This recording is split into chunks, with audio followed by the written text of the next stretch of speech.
ત્રણ દિવસમાં 2 થી 3 ડિગ્રીના વધારા સાથે રાજ્યમાં હજુ ભીષણ ગરમીની આગાહી। અમદાવાદમાં શનિવારે સિઝનમાં સૌથી વધુ 42 ડિગ્રી, તો 2 દિવસ કચ્છમાં રેડ અને રાજકોટમાં ઓરેન્જ એલર્ટ।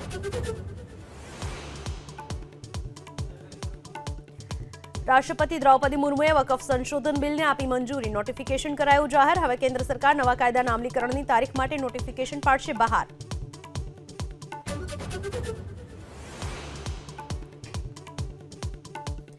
ભાજપનો આજે 45મો સ્થાપના દિવસ। દેશભરમાં 13 એપ્રિલ સુધી વિવિધ કાર્યક્રમોનું આયોજન। પદયાત્રા, સેવા કાર્ય અને જનસંપર્ક અભિયાન અંતર્ગત લોકો વચ્ચે જશે ભાજપના નેતાઓ।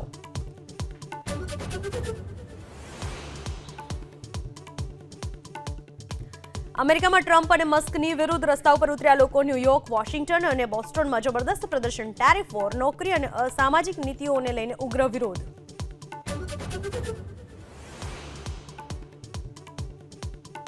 અયોધ્યા સહિત દેશભરમાં શ્રીરામ જન્મોત્સવની ધામધૂમથી ઉજવણી। બપોરે 12 વાગે રામલલ્લાને અભિષેક કરશે સૂર્યના કિરણો। પ્રધાનમંત્રી મોદીએ રામનવમીની પાઠવી શુભેચ્છા।